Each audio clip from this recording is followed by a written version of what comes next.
இன்றைக்கி சூப்பரான கேரமல் இளநீர் பாயாசம் எப்படி செய்யலான்னு பார்க்கலான்னு வாங்க. இதுக்கு தேவையான பொருட்கள் இளநீர் இருக்க தண்ணியும் வேணும், இளநீரில் இருக்க வழுக்கையும் ரொம்ப முக்கியம். வாங்க சூப்பராக இளநீ வழுக்கையை வச்சியும் இளநீ தண்ணியை வச்சியும் நம்ம ஒரு சூப்பரான கேரமலில் ஒரு பாயசம் செய்ய போகிறோம். இது பசங்களுக்கும் ரொம்ப பிடிக்கும், கண்டிப்பாக செஞ்சு கொடுங்க.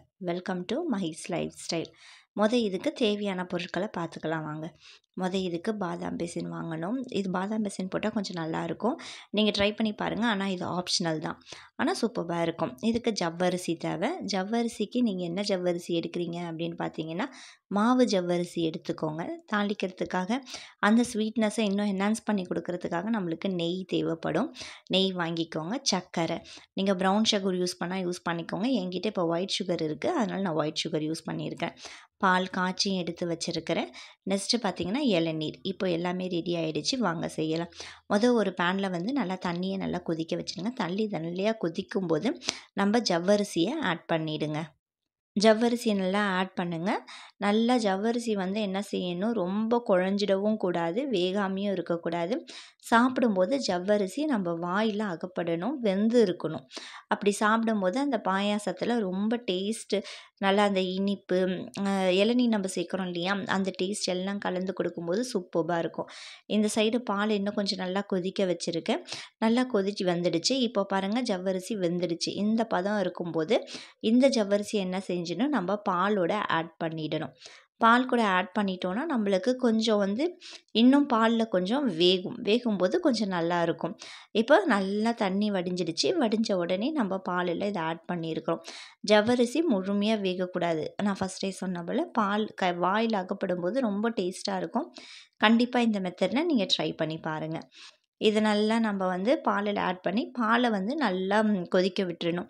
நல்லா கொதித்த பிறகு இதுக்கு கேரமல் நம்ம செய்யணும் அப்படின்றதுனால நான் சுகர் என்ன செஞ்சுருக்கேன், அப்படியே ஆட் பண்ணியிருக்கேன். இதில் தண்ணி எதுவுமே சேர தேவையில்லை. இது கொஞ்சம் கொஞ்சமாக உருகி நம்மளுக்கு நல்லா ஒரு கேரமல் பதத்துக்கு வந்த பிறகு நம்ம பாலையும் ஜவ்வரிசியும் வேக வச்சுருக்கிறோம் இல்லைங்களா, அதையும் சேர்த்து நல்லா ஆட் பண்ண பிறகு ஏலக்காய் தூள் கொஞ்சம் ஆட் பண்ணிக்கோங்க. ஏலக்காய் தூளையும் நல்லா ஆட் பண்ண பிறகு இதே போல் ஒரு திக்கு கன்சிஸ்டன்சி நம்மளுக்கு தேவைப்படும். இந்த திக்கு கன்சிஸ்டன்சி வந்த பிறகு நம்ம என்ன செஞ்சோன்னா, நம்ம எடுத்து வச்சுருக்க இளநீர் கொஞ்சம் ஊற்றிடுங்க. நல்லா சேர்த்துக்கோங்க. ஏன்னா சேர்த்த பிறகு ஆறின பிறகு இளநீரை நம்ம சேர்த்துக்கணும்.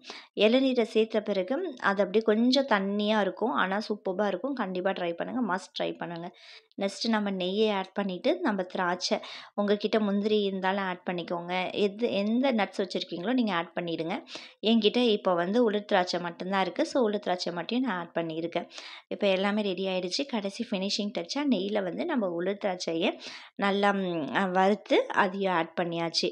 இந்த கேரமல் நான் சுகர் ரொம்ப சேர்க்க மாட்டேன்றதுனால லைட்டாக சுகர் சேர்த்ததால எனக்கு இப்படி இருக்குது. நீங்கள் நல்லா சுகர் ஆட் பண்ணியிருந்தீங்கன்னா சூப்பராக கேரமல் வரும், அப்போ நல்லாயிருக்கும். பாதாம் பிசின் பாருங்கள், நைட்டே நம்ம ஊற வச்சு எடுத்து வச்சுருக்கிறோம். அதுக்கப்புறம் நம்மளுடைய இளநீர் எல்லாமே பாதாம் பிசின் ஃபஸ்ட்டு ஆட் பண்ணிவிட்டு அப்புறம் நம்மளுடைய இளநியை ஆட் பண்ணிவிட்டு நம்ம ஜவ்வரிசி பால் சேர்த்து வச்சுருக்கிறோம் இல்லைங்களா, அந்த பாயாசம் எல்லாத்தையும் ஆட் பண்ணிங்கன்னா சூப்பர்பான கேரமல் பாதாம் பிசின் பாயாசம் ரெடி ஆகிடும். கண்டிப்பாக ட்ரை பண்ணுங்கள். வீடியோ பிடிச்சிருந்ததுன்னா லைக் பண்ணுங்கள், ஷேர் பண்ணுங்கள், மறக்காமல் சப்ஸ்கிரைப் பண்ணுங்கள். பார்த்ததுக்கு ரொம்ப நன்றி.